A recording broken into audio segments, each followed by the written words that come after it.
Hey everybody, it's Pup Twigs here from Orlando, Florida, and joining me today is Pup Fenrir from Ventura County, California. How are you today? I'm fantastic. How are you? Oh, I'm good. We're doing good on this last weekend of Pride Month, so I think we're going to go out and enjoy the weekend. Correct? Oh, yes, lots going on. Oh yeah, I hear you. So I enjoy having pups on from all over the place, and you're getting to start off. I've kind of revamped all of my questions that I asked pups. It was time to revamp and kind of ask some different things. So you're going to be the first one for these new set of questions, and I'm just curious about the origin of your pup name and the hood colors that you have. I see the blue, and is that gold or yellow that you have on it? It's yellow. Yellow. So what's the origin of your name and your hood colors? So before I go into that, I think it's very, very important to prefix. I do have a backstory to all this, which I created very early on in Sure. being in part of the pup community. But it's very important to know for pups that are getting started out there, you don't have to have a backstory behind your name. It doesn't make you any less of a pup to not have a backstory behind your name. Your Okay. creativity, whatever level of your creativity is, that's fine. And your colors of your hood can just be because you like those colors. That is okay. But now I personally do have a backstory to my name. So Okay. Fenrir comes from Norse mythology. It's the son of the god of hell, Loki. He is a wolf who actually kills the god Odin and then gets captured and shackled in chains and is witty enough to actually be able to coax another god in and rip his arm off while in shackles. Oh, that is cool. Yeah. And then as far as my hood colors, the leather and pup community is one of the last queer communities that still run on the hanky code. Hmm. And my colors, except for my small accent colors, are actually colors that I flag. So black is bondage. It's the Uh-huh. general, or black is actually BDSM. It's general BDSM, and blue is actual like anal sex. So Okay. those are actually colors that I genuinely do flag. I don't flag yellow. I it goes really good with the colors, and this is my accent color. Oh, okay. All right. The love the story. I love just the hood colors themselves. The that blue really pops on against that black. It just really looks nice. Also, I'd say I one of the reasons I picked Fenrir is because I identify very strongly with being a black wolf, which is a very rare wolf, but is wolves are known for being able to be very independent and strong, but also being able to work as a team. Hmm. So that's the other reason why I picked. I always wanted to identify as a wolf, and Fenrir just kind of fit that very well. Okay. All right. Great. Great. So I didn't really ask at the beginning, but how long have you been a pup now? So I've been a pup since June of 2022. Okay. So I just turned one. So you just turned your 1 year old. Awesome. Well, happy belated birthday, I guess. Oh. So in that year's time, what has been the easiest and what has been the most difficult part about being a pup in the pup community? For me, the easiest part, and this is because I just am the way I am, is creating, sorry, getting to know the rest of the community. I'm very social, I'm very outgoing, Hmm. and making friends was actually fairly easy for me, especially with how inviting and accepting the community is. It's so easy for people to make friends in this community, even if they don't think so. Hmm. So that's definitely was the easiest thing for me. The hardest thing is to truly understand the culture. There are different types of pups. You don't have to fit yourself in a category, but there are kind of four main categories. It's social, slave, sexual, and Yeah. um, yeah, social, slave, sexual, and service.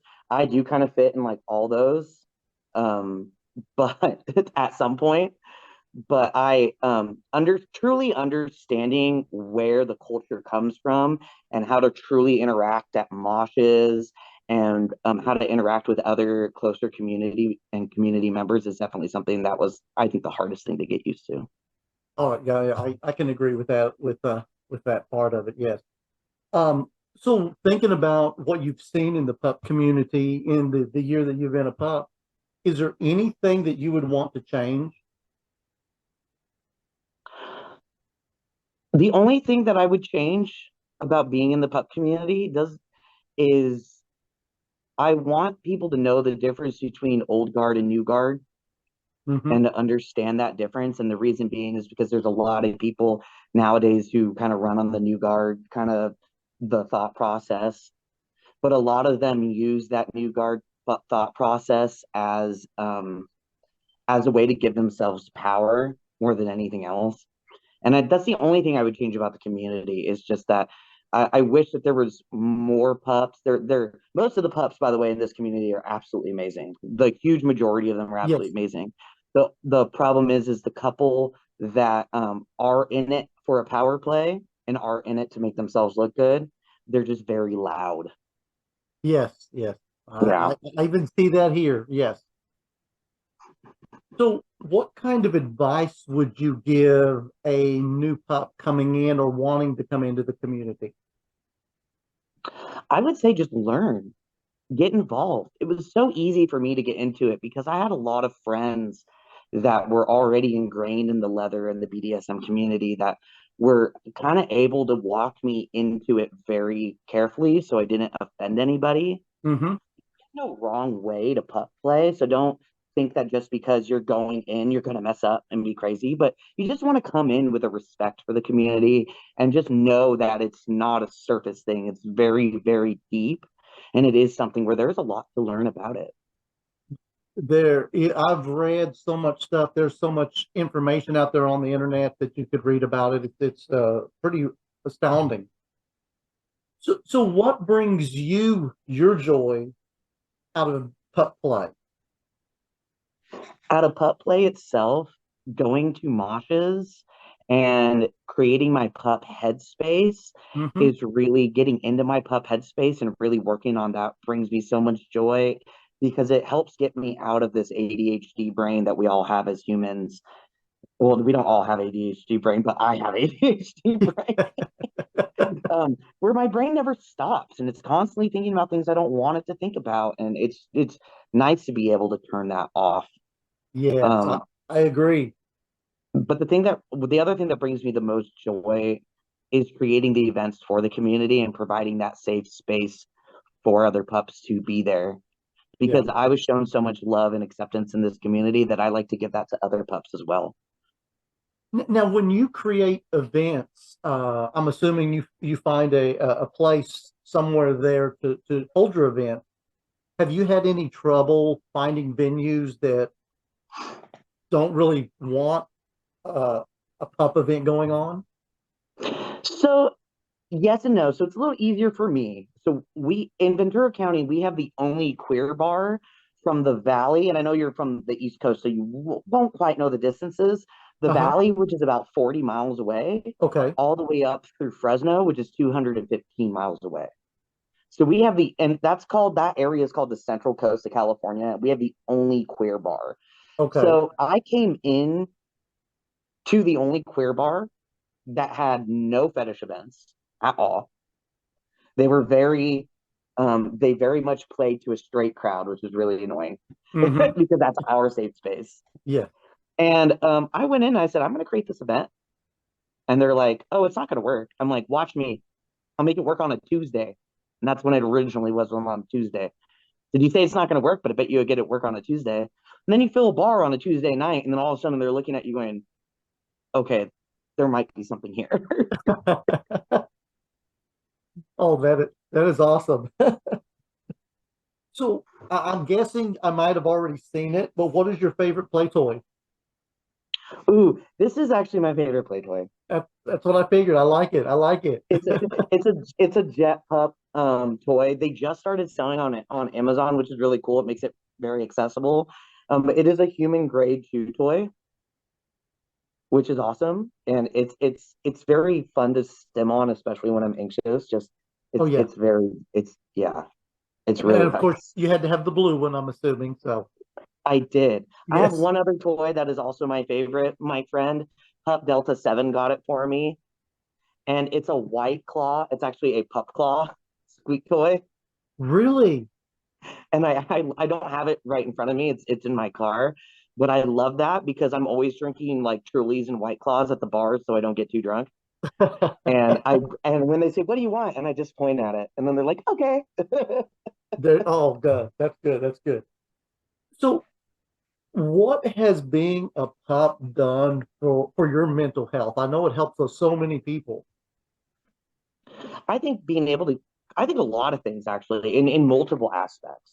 So being able to get into a pup headspace really, really helps a lot with stress Hmm. and depression and anxiety. Agreed. Um, but also working in the community, helping create events, helping to make people more knowledgeable who aren't in the community about pup play. Yeah. That's all helped me in my confidence a lot because I know that what I'm doing is making a difference, and that Yes. makes me feel that gives me a huge amount of pleasure and happiness. But yeah. When you can organize something and you see so many people coming together and having a good time, it's got to make you feel good that you were a big instrument in making this happen. So yeah, I agree with you. Especially because a lot of the pups that come to my event, they don't have enough. Like I said, there's a huge gap where there's no queer bars. Yeah. So I'm the only event a lot of these pups can go to, and some of them drive 100 miles to come to my event. Wow, that's awesome. So what's one thing you wish you knew before you actually became a pup? So before I became a pup and I kind of just started looking at it, I wish I had known then how much there was into the community. You're allowed to be a social pup, by the way. You're allowed to mostly want it because mostly want to wear the gear because you like it. You like to just go to the events and have fun, and there's nothing wrong with that. But my brain doesn't just work that way. Hmm. So I really wish I had known before I started that it's like a whole, it's not just a kid, it's almost like walking into a new country, Yeah. especially with all the information when you want to know the background of everything. It's like it's a complete new culture. Oh, yeah, it really is. It sure is. So what about hobby? What things do you like to do outside of planning events for other pups? Um, I go to a lot of other events in LA. It's about 60 miles away from me, about an hour drive or so, Uh-huh. to promote my events. I'm also really into things like cars. I'm a big gearhead. I also like I really like shopping and fashion. I know I'm kind of just in a meh today, but that's just because I'm comfy. Hey, be comfy. What about pets? Do you have any pets of your own? I do, Jimbo. He's actually right here. Come here. Oh, Come here. This is oh, Jimbo. looky there. Oh my goodness. Hi. He's my baby. He or she. It's a he. What's his name? His name is Jimbo. Jimbo. Yeah. Oh my gosh, he's beautiful. He's a large breed mutt. Hey, He's he's like six beautiful. different Doesn't types of matter. large breeds. Oh, that's awesome. I love seeing other people's pets. That's great. So I know within the pup community, there's a lot of labels. And when we think about beta, omega, alpha, we've got handler, we've got all those kinds. So how do you identify or do you identify as any of those? So I have been a handler already. I did have a pup. I was in a beta in a pack. Okay. So you can give yourself a label, but honestly, we really I mean, you can also give yourself a label as a stray, which is if you're not happen to not. Which, by the way, I do want to also say, being in a pack, having a handler, having a puppy, pups think some pups think that that's an end goal, and it's not. Yeah. It's something that's just kind of good to. It's good to have, but it doesn't make you any more of a pup. It doesn't make you a better pup. So that shouldn't be considered like an end goal of being a pup. But I don't choose my labels. My labels come when I have to fill that position. Okay. All right. Yeah, I hear you. So we've kind of already talked about your events going on and stuff, but um, if you could ask the next pup that I have on a specific question about the community or about being a pup, what question would that be? My question would be, what are you doing to try to grow, expand, and create knowledge for the pup community and other people that are interested? Good question. Good question. Um, I'll be curious to the answer of that one whenever we hear it and stuff. So, are you ready for yours? I am. So So my this next pup event that I'm putting on is Patty's Pup Slosh at Patty's Bar and Lounge in Ventura, California. It's tomorrow, June 25th from 4 to 8 p.m. It is a beer bus. It is 21 plus. It's also on the last Sunday of every month at Patty's Bar. I have Patty's first primetime fetish event, which isn't a pup event. It's called Daddy's Boy. That's going to uh, be on July 8th. Precinct down Precinct DTLA, which is downtown in LA, has Howl on July 2nd, and that's hosted by one of my good friends, Pup Doom, who is the 2023 LA Pup Pride Alpha Beta. And also on July, I believe it's the 10th, it's the second Tuesday, is Chewy's Kennel in North Hollywood at Bullet Bar. And Chewy is a wonderful, wonderful pup who has helped me so much. He's such a wonderful spirit, and he's so giving and so caring. He's a big reason why I am what I am today with pups. you got a lot of stuff going on. We do. That Because I'm within a driving distance from LA and LA has the pup title. Um, every pup after you win LA Pup is expected to carry on events and to eventually go to international pup. hmm well, I know you're going to have a blast. If I was out there, I'd be at all of them because I love those kind of events. So here's your question, and this question came from Pup Nero out of Philadelphia, Pennsylvania, and it's kind of a simple question, but it's a good one. What was your first piece of gear that you got when you became a puppy? My first piece of gear was an Amazon pup hood. Actually, that's not true. My first piece of gear was a Fit Pup Gear harness Okay, that I got from Long Beach Pride. there you go. And um, it was the first time they were custom making harnesses, and I'm like, I have to have one. And that started me. And they were an adorable pup couple that does it. They're a queer pup couple. They Uh-huh. make it right there on the spot. They've sponsored the raffle in my event before, which by the way, this month in my event sponsored by Mr. S Leather, which is awesome. Yeah. Um, but yeah, and they're such an awesome pup couple. So definitely check out Fit Pup Gear. They do make stuff they can send you through the mail. It's awesome to be able to support them because they're such wonderful people. It's called Fit, FIT Pup Gear. I actually have, I think, yes, I do. Fit Pup Gear. Oh, okay. Awesome. Yes, I will look them up because I'm always looking for new stuff. Oh, they make fantastic stuff. I um I I go to a local leather shop a lot called American Ruin Leather here in Uh-huh. Ventura, and they do custom leather gear. And I walked in, I wanted a custom harness, and I brought their harness for sizing. And they're like, "This is really nice." And when you have a leather shop tell you that someone else's work is really nice, you know it's nice. Oh yeah, oh yeah, yeah. Well, let's say some other pups saw this podcast and wanted to reach out to you. How would they get in touch with you? The best way to reach out to me is through Instagram, at official Pup Fenrir. I do also have a an email that I use for things like bringing together sponsors and organizing stuff for events. That email is called fenpupproductions at gmail.com. Okay, okay, good, good. So that way, if they want to reach out to you, they can. So And if anybody ever wants to donate to my events, my pup event is all self-funded. I don't get any money from the bar to create it. It's entirely self-funded. Everything I get for it for the raffles is all donated. If anybody would like to donate to help create that event and other queer events in a community where there are no queer events, my Cash App is $ Ben Pup Productions.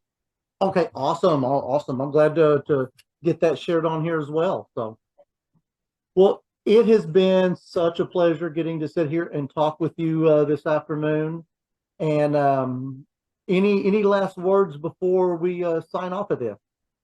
Yeah, for all the puppies out there, just know that this community is loving, it is caring, and even when your brain is telling you you don't fit in and that you're not good enough, you are. And the real pups of the community that are genuinely trying to grow this community, they see you. Yeah. They see you and they love you and they love the fact that you're there. Oh, couldn't have said it any better. Thank you so much. Arr.